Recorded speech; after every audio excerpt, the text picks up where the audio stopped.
Amém? Vamos meditar um pouquinho na palavra do Senhor. Foi dada a minha responsabilidade de iniciar esta série Conquista, né? E vamos ver o que o Espírito Santo tem a nos dizer nesta manhã. Abra sua Bíblia comigo, na carta de Paulo aos Filipenses, no seu capítulo de número 3.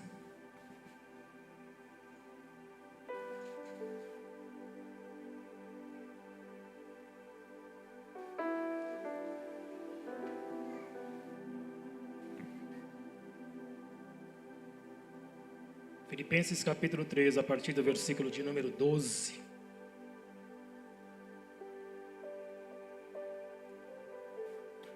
O pessoal do louvor deixou um fogo aqui que está queimando aqui. Meu Deus do céu. Vamos lá, capítulo 3 da carta de Paulo aos Filipenses, versículo de número 12. Diz assim, nós vamos ler 2 versículos até o 14. Não que eu já tenha obtido isso, ou tenha sido aperfeiçoado, mas prossigo para alcançá-lo, pois para isso também fui alcançado por Cristo Jesus. Irmãos, não penso que eu mesmo já tenha alcançado, mas uma coisa faço, esquecendo-me das coisas que ficaram para trás e avançando para as que estão adiante, prossigo para o alvo, a fim de ganhar o prêmio do chamado celestial de Deus em Cristo Jesus. Conquista. Eu acredito que desde quando nós nos entendemos como pessoas, nós somos conquistadores. Vamos para a escola e a nossa luta para conquistar é conquistar o primeiro diploma. Eu quero chegar à 8ª série, eu quero passar de ano, eu conquistei o ensino fundamental. E aí eu continuo nessa jornada e vou para o ensino médio e quero conquistar também o ensino médio. Então eu luto, eu estudo, eu vou atrás do que é necessário para me chegar no final do ensino médio e conquistar aquele famoso diploma. E tem pessoas que conseguem ir até mais além. Terminei o ensino fundamental, eu vou lutar pela faculdade. Agora eu quero conquistar a faculdade, eu quero fazer uma faculdade. Eu quero ter uma profissão, eu quero conquistar uma profissão. Então eu vou para a faculdade e nessa luta eu quero alcançar esta profissão para que eu possa também conquistar no mercado de trabalho uma ótima posição profissional. Essa é a nossa vida, desde quando nos entendemos por pessoas e caminhamos.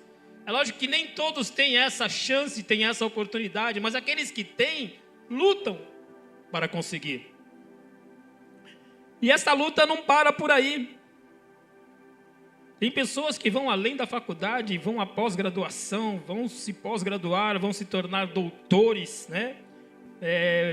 Advogados, juízes, e assim a conquista continua.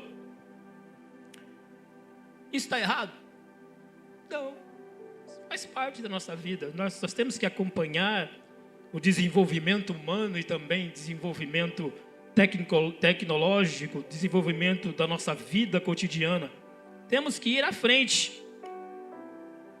Mas o maior problema que temos na questão de conquista do material, da vida material e cotidiana, é que nós nos tornamos pessoas insatisfeitas. Nós nunca estamos satisfeitos com aquilo que nós conquistamos.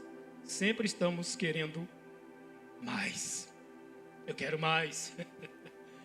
Eu quero, quando nós conquistamos uma profissão boa e nossos dinheirinho que recebemos é bom, nós queremos sempre coisas melhores. Quero um carro melhor todo ano, né? Quero colocar a minha casa, uma casa maravilhosa, que todos ali possam ver o que foi feito através daquilo que eu conquistei. E ano após ano nós queremos mais e mais e mais. Somos seres humanos insatisfeitos. Paulo, ele fala algo interessante na sua carta a Timóteo, no capítulo 6, versículo 6, ele diz assim: de fato, grande fonte de lucro é a piedade com o contentamento. E nós não nos contentamos, né?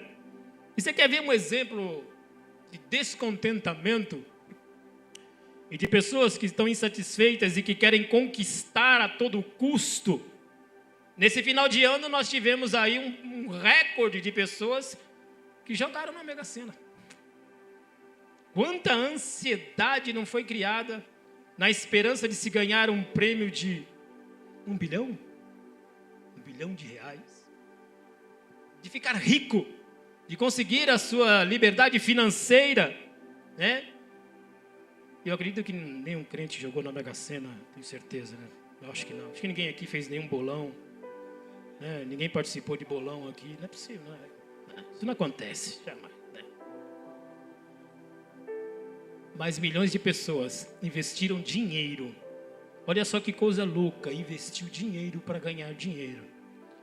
E quanta frustração não aconteceu quando esse dinheiro não veio. E estava esperando para a virada da noite. A virada da noite não teve o sorteio. O camarada provavelmente nem dormiu. E pela manhã estava, será que vai acontecer? Será que vai vir?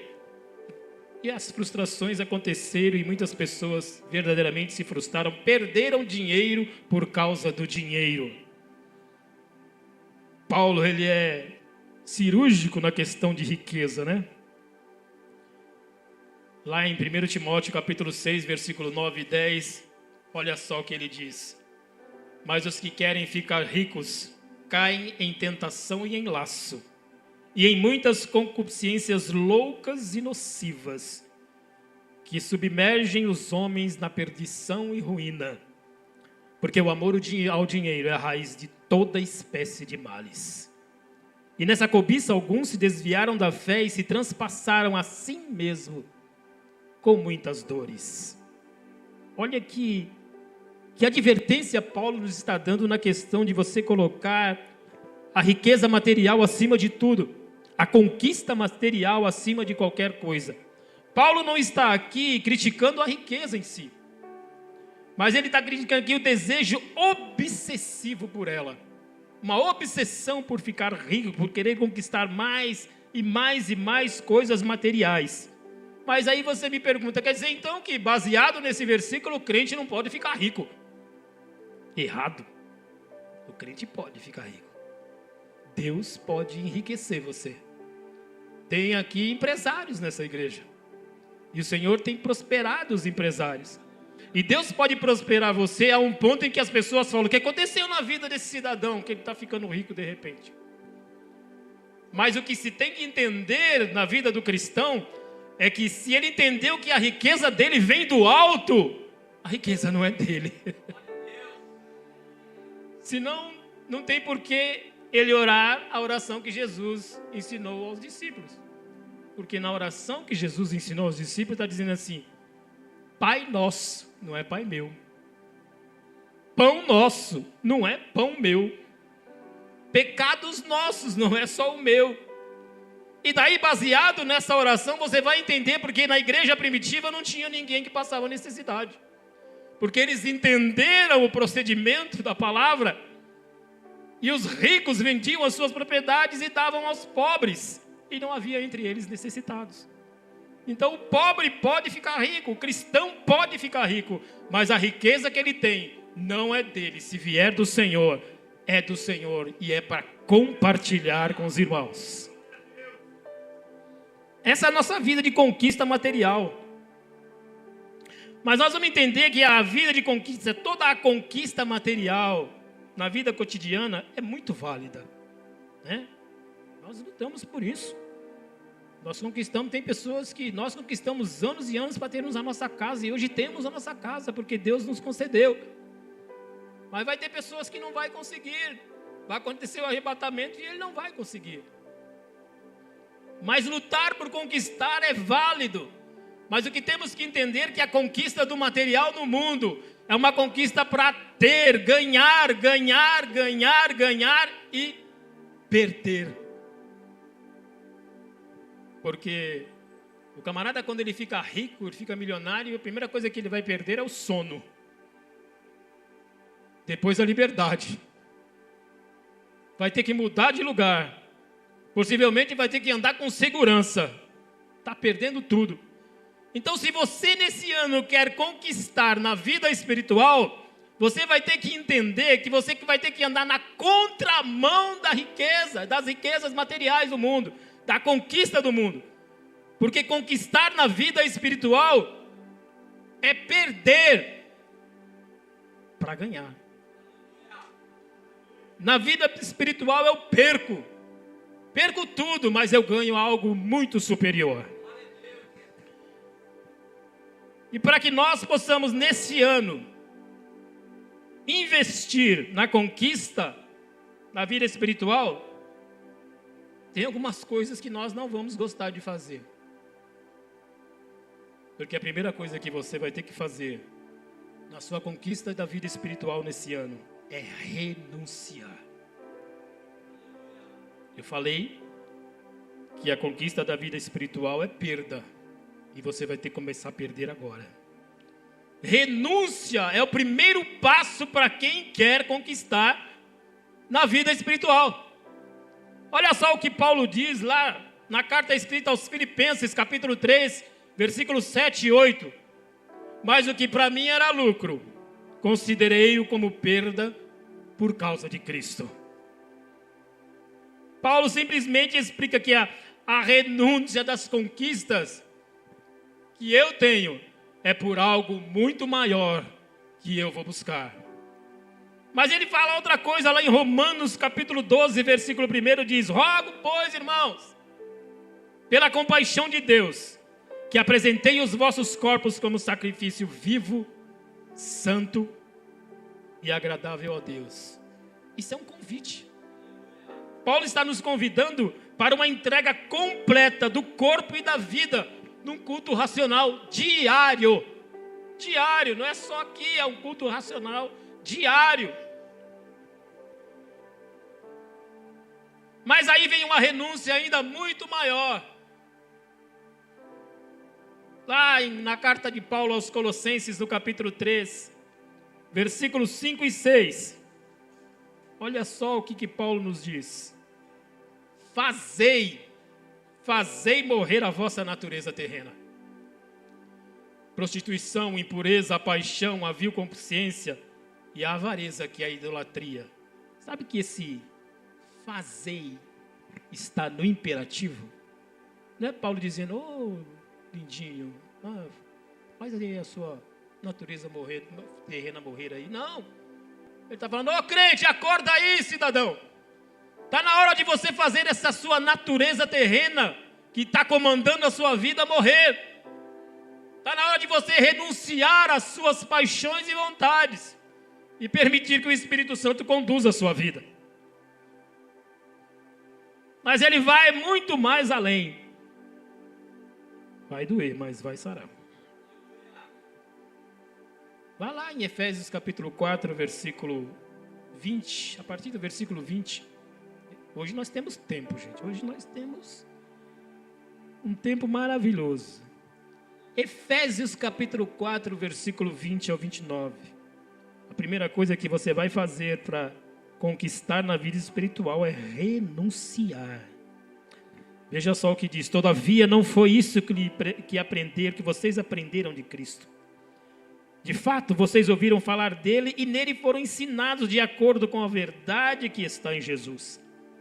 Quanto à antiga maneira de viver, vocês foram ensinados a despir-se do velho homem, que se corrompe por desejos enganosos, e serem renovados no modo de pensar, e revestir-se do novo homem, criado para ser semelhante a Deus, em justiça, em santidades provenientes da verdade. Portanto, cada um de vocês deve abandonar a mentira e falar a verdade ao seu próximo, pois todos somos membros de um mesmo corpo. Quando vocês ficarem irados, não pequem. Apaziguem a sua ira antes que o sol se ponha, e não deem lugar ao diabo. O que furtava, não furte mais. Antes trabalhe fazendo algo de útil com as mãos, para que tenha o que repartir com que estiver em necessidade. Nenhuma palavra torpe saia da boca de vocês, mas apenas a que for útil para edificar os outros, conforme a necessidade, para que conceda graça aos que te ouvem. Renunciar. Conquistar na vida espiritual é isso. Perder. Você vai começar a perder o controle de você mesmo. A partir do momento que você é a habitação do Espírito Santo, você não manda mais em você. Lembra que Paulo disse? Não sou eu quem vivo mais, mas Cristo vive em mim. Renúncia. É o que Jesus falou. Quem quiser vir após mim, negue-se a si mesmo. Este eu que tanto dominou a nossa vida durante toda a nossa jornada, a partir do momento que estamos em Cristo, não comanda mais. Eu renuncio a Ele e permito ser moldado, dirigido e transformado pela pessoa do Espírito Santo que habita em minha vida. Mas existe outra coisa importante que você tem que fazer para conquistar na vida espiritual. Perseverar em oração. Você sabe que esse ponto é o ponto que mais nós somos vencidos como os cristãos? O inimigo não precisa nem fazer força para tirar nós do campo da oração. Nós simplesmente não oramos. Por quê? Talvez porque não precisamos, orar. Romanos capítulo 12, versículo 12 diz: alegrai-vos na esperança, sede pacientes na tribulação e perseverai na oração. Isso é uma oração como fonte de força em meio a desafios. Mas Colossenses capítulo 4, versículo 2: perseverai na oração, vigiando com ação de graça. Tiago 5,16: confessai os vossos pecados uns aos outros e orai uns pelos outros, para serdes curados. A oração do justo pode muito em seus efeitos. Mas você sabe por que eu tenho muita dificuldade de orar? Porque eu ainda estou preso à velha natureza. Porque a distração tem me tirado do campo da oração. Eu sou muito bom, ou nós somos muito bons, em maratonar séries na Netflix. Nós sentamos lá na frente do TV e vamos embora. Primeira temporada, segunda temporada, terceira temporada. Não paro nunca, nem me distraio para nada, nem o cachorro latindo me tira a atenção. E eu vou até as últimas temporadas da série. As distrações desse tempo presente têm nos tirado dos joelhos no chão. Têm nos colocado sentados no sofá. Tem nos tirado da comunicação com Deus, porque orar é falar com o Senhor. Orar é ter intimidade com Deus. E se eu não oro, vou ter intimidade com Deus como? Fica difícil, E muitas vezes Deus até quer falar conosco, mas eu estou na série, Senhor, espera um pouquinho aí, deixa eu acabar, por favor. A série está tão boa. Não é só série, nós somos bons em muitas coisas. Nós somos bons no TikTok, nós somos bons em todas as coisas que tivermos na mão no celular. E isso tem nos tirado do campo da oração.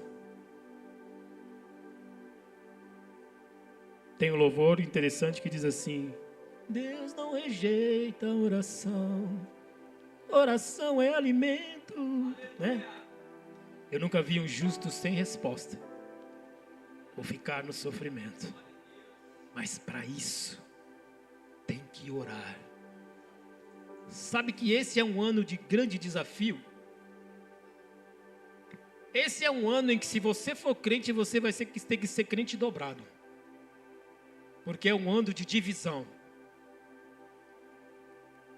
Ano de Copa do Mundo, Todo mundo de verde e amarelo. Né? Ah, mas é pecado assistir futebol? Não, não é pecado. Só não pode chegar ao fanatismo. Mas também é ano de eleição. E como a eleição divide um país.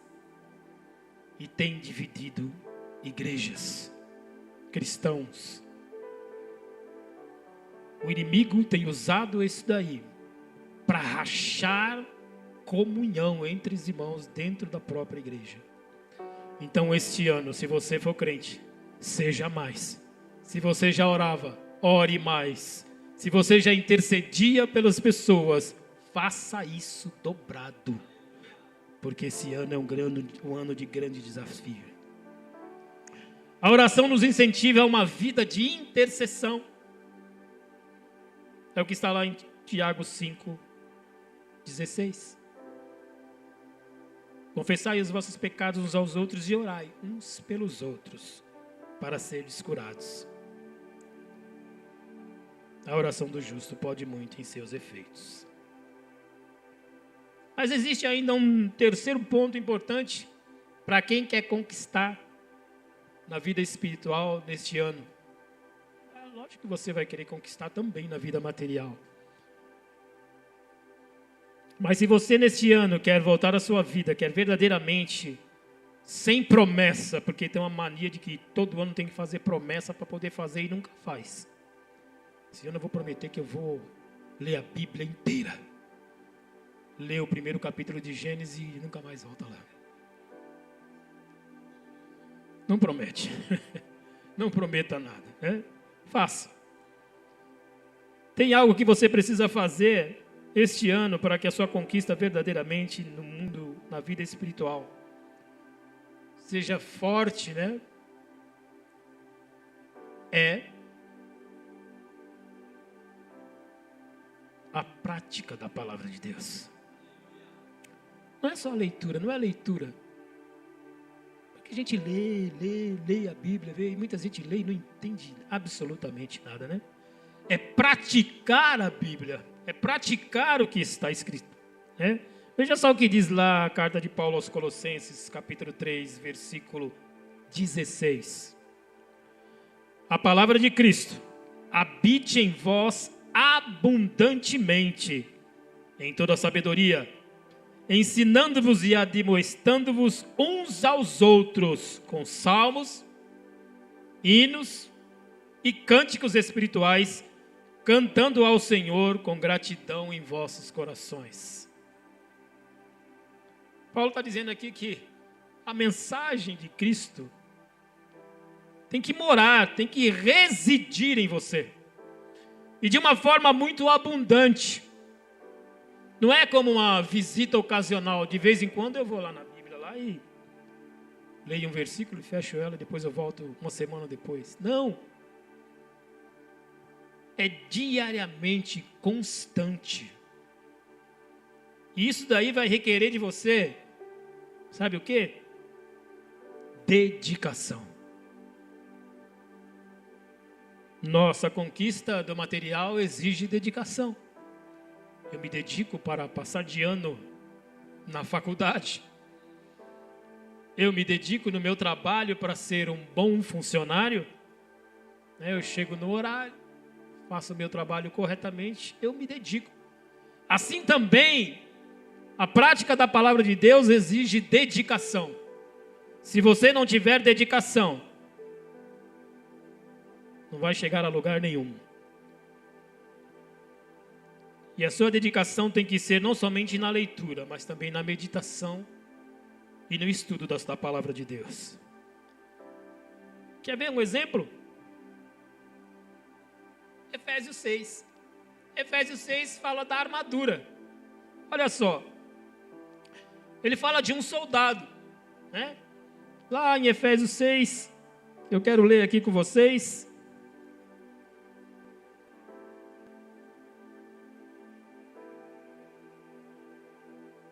Lá no versículo de número 10.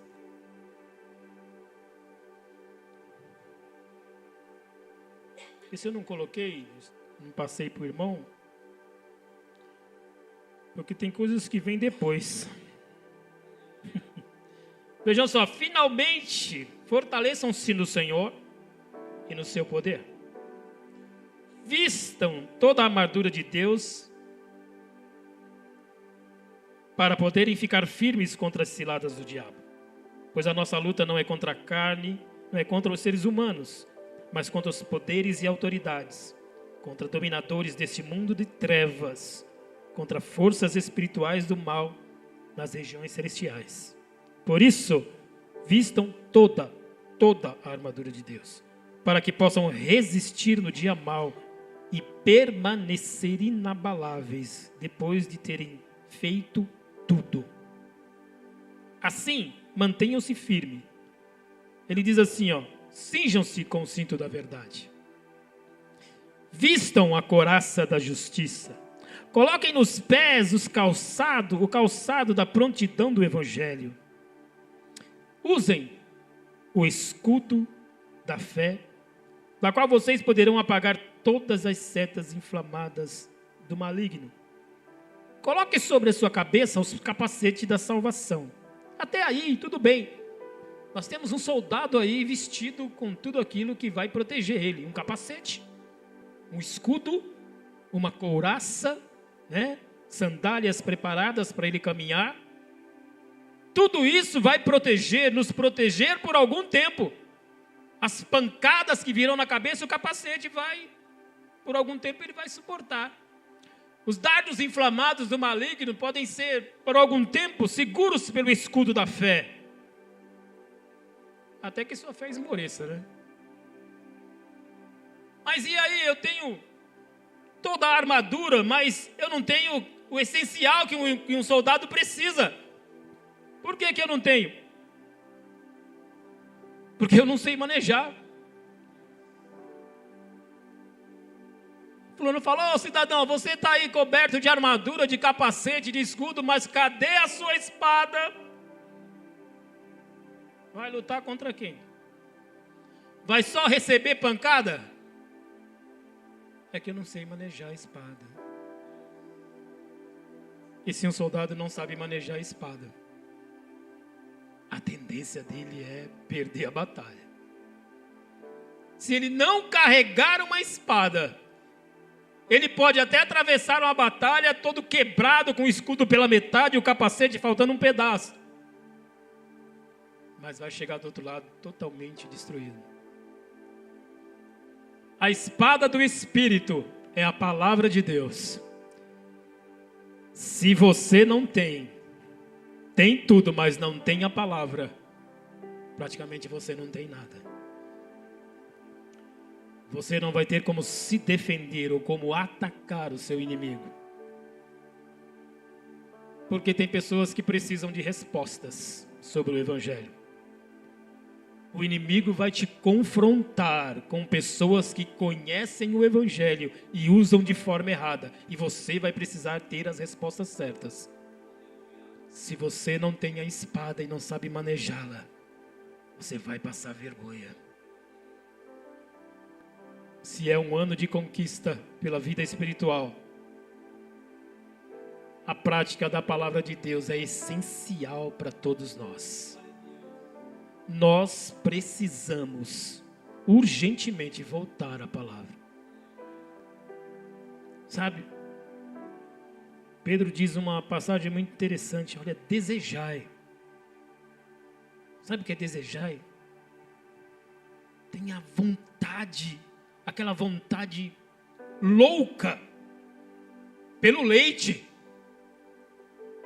Eu não sei, tem um vídeo, eu passei até para minha filha, um vídeo de um gatinho, que a pessoa está preparando leite para ele, e ele está lá miando, miau, miau, miau, e a pessoa está preparando leite, miau, miau, e ele está no desespero, ele fica tão desesperado que ele começa a gritar e pular atrás do leite. Um desejo louco por pegar aquela mamadeira e mamar, porque ele está desesperado com fome. Deveria ser assim com nós. O desespero pela palavra. O desespero por conhecer a palavra. Porque aqui não tem nada mais inserido do que não o próprio Senhor Jesus. O próprio Senhor está na palavra, Ele é a palavra. A prática da palavra vai trazer a nós santificação. João capítulo 17, versículo dos 14 ao 17. Diz assim para mim e para você. Jesus pede ao Pai pelos seus discípulos. Ele diz assim: agora eu vou para junto de ti. Eu digo isso enquanto estou no mundo, para que tenham em si a medida completa da minha alegria.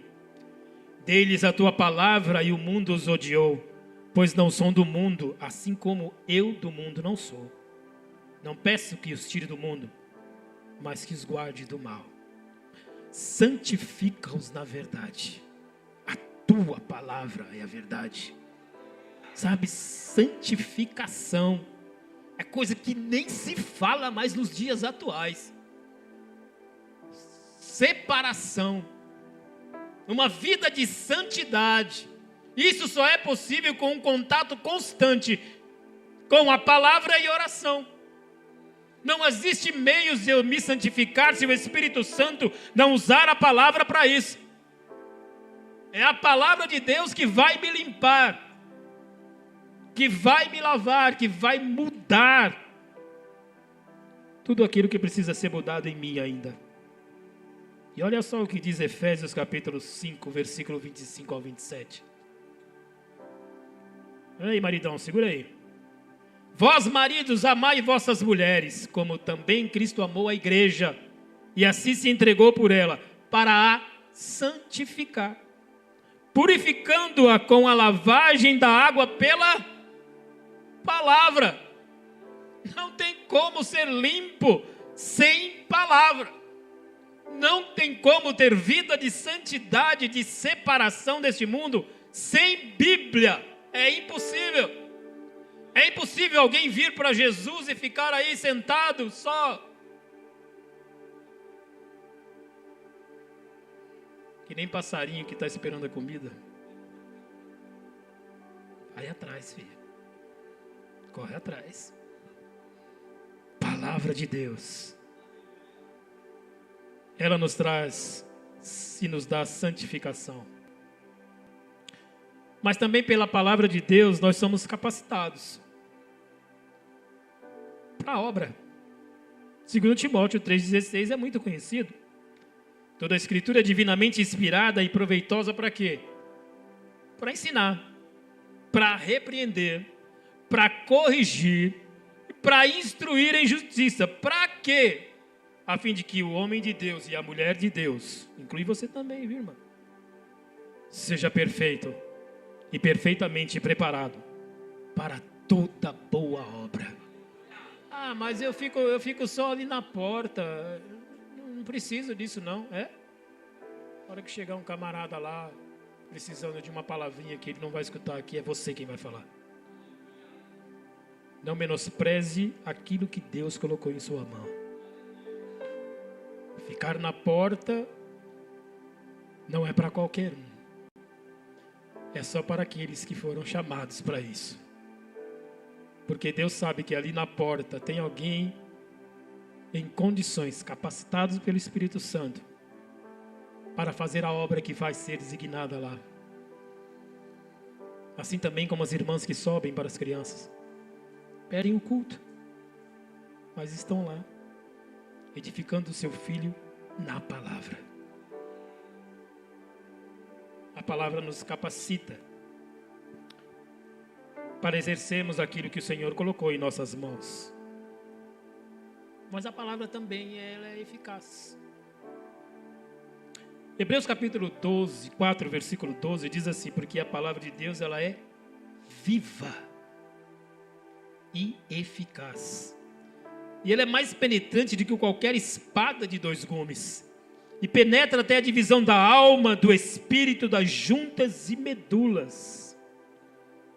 E é apta para discernir os pensamentos e as intenções do coração. Olha só onde a palavra de Deus tem poder de ir. A medicina abre o camarada todinho lá e não encontra nada. A palavra de Deus vai lá na divisão da alma e do espírito e consegue discernir o que o camarada está pensando. Ela revela os pensamentos e intenções. Intenções ocultas. Ela atua como um espelho espiritual que confronta o pecado e promove crescimento. Sem palavra, nós ficamos como cristãos raquíticos, meninos na fé, que continuam querendo leite, leite, leite, sabe? Que nem um gatinho que toma leite, leite, leite, parece que não cresce nunca e está sempre querendo leite.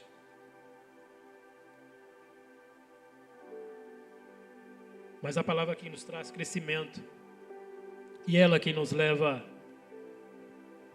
a entender o que Deus quer fazer com a nossa vida. Mas a pergunta que não quer calar: quanto tempo leva para que eu possa conquistar na vida espiritual? Porque o ensino fundamental dura 8 anos, hoje acho que é 9, né? A faculdade tem umas de 2, 3, 4 anos, cada um tem o seu tempo. O trabalho que eu exerço lá fora, numa empresa, eu posso ficar lá 30 anos, e se o patrão não quiser, eu fico 2 dias e ele me manda embora. Mas a conquista na vida espiritual dura quanto tempo na sua vida? Ô pastor, vai demorar muito porque dá uma canseira. Às vezes chego cansado do trabalho, não consigo nem orar, nem ler a Bíblia. Quanto tempo vai demorar isso? Meu Deus.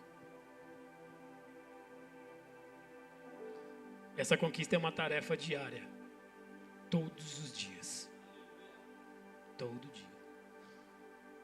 Se você quer um ano de 2026 diferente na sua vida, quer mesmo conquistar, continue conquistando na vida material, mas tenha como prioridade a conquista na vida espiritual. Esse ano, anos de desafios, e é uma tarefa diária e constante. Sabe, Paulo, quando ele escreveu ali na carta aos Efésios, capítulo 11, ele falava sobre os ministérios dele, e o Senhor concedeu um para apóstolos, outros para profetas, outros para pastores, outros para doutores, evangelistas. Ele diz que isso aí foi dado visando o aperfeiçoamento dos santos. Mas ele também diz que tudo isso aí é até que nós chegamos à perfeita varonilidade de Cristo, né? A sermos varões perfeitos. Então é um processo que não vai acabar tão cedo. Sabe quando vai acabar a sua conquista na vida espiritual? Quando você disser aquilo que Paulo disse: combati o bom combate, eu completei minha carreira e eu guardei a fé. Nesse dia termina a sua conquista espiritual, porque nesse dia você vai estar na presença de Deus. Acabou. Não haverá mais choro, não haverá mais dores, não haverá mais tristeza. Acabou, eu conquistei aquilo pelo qual eu lutei toda a minha vida espiritual, que é chegar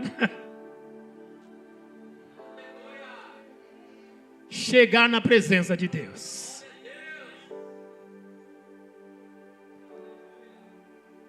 Quando lutamos para conquistar no material, temos que ter em mente que tudo que conquistamos materialmente vai ficar aí. Você não vai levar nada, vai tudo ficar aí.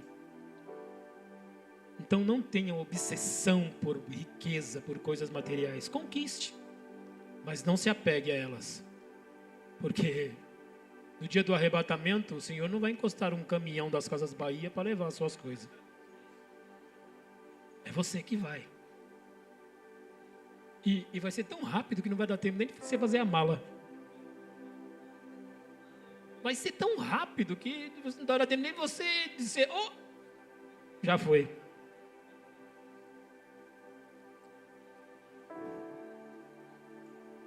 Quando será isso, né?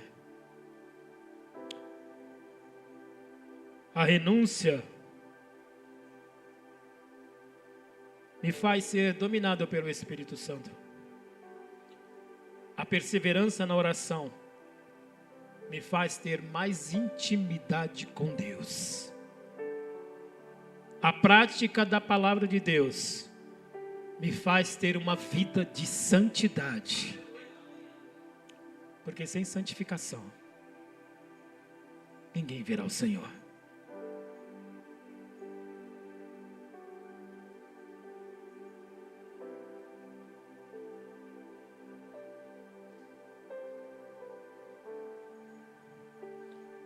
Amém?